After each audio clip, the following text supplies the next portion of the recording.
একদম সহজ কামজালা বশীকরণ দারুণ কাজ। সে আপনার বশীভূত হবে এবং আপনার সাথে মিলন করতে অস্থির হয়ে যাবে। একেবারে দারুণ চমৎকারই দেখতে পাবেন। শুধু ৩ বার মন্ত্র বলুন, নিজের লিঙ্গে ফু মারুন, চমৎকার দেখুন। এই কাজ আপনাকে করতে হবে কিন্তু শনিবার অথবা মঙ্গলবার বাদ দিয়ে। এটার নিয়মটা একটু উল্টো। মন্ত্র আপনাকে মুখস্থ করতে হবে যেকোনো রবিবার অথবা সোমবার দিন।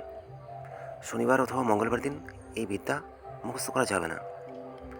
সব বিদ্যার একই নিয়ম হয় না। এক এক বিদ্যার এক এক নিয়ম থাকে। যেদিন আপনি কাজটা করবেন সেদিন আমি আগেও বলেছি, মাছ, মাংস, দুধ, ডিম এগুলো খাবেন না। ওই দিনটা নিরামিষ খাবেন। এই কথাটা মানবেন।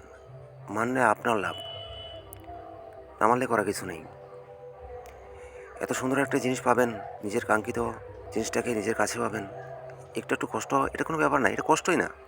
তো যখন আপনি কাজ করবেন তখন আপনাকে একটা জিনিস খেয়াল রাখতে হবে। মেয়ে যেদিকে আছে, মেয়েটা যেখানে আছে তার বাম সাইডে আপনাকে থাকতে হবে। এটা আপনাকে লক্ষ্য করতে হবে।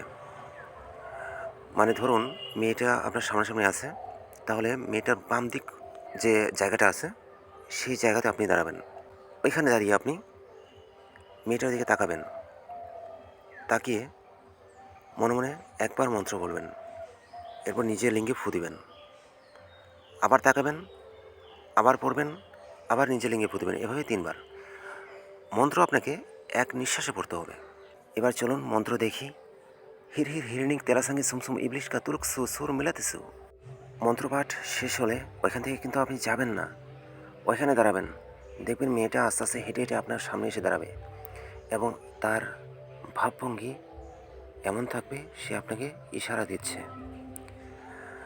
আপনি যদি রেসপন্স না করেন তাহলে সে নিজে থেকেই আপনাকে বলবে যে, আপনাকে বলবে আর কি, চলো আপনার একান্তে সময় কাটাই। এটা আপনাকে বুঝতে হবে, হ্যাঁ? তো আপনার কাজ আপনি পেয়ে যাবেন। সবাই ভালো থাকেন।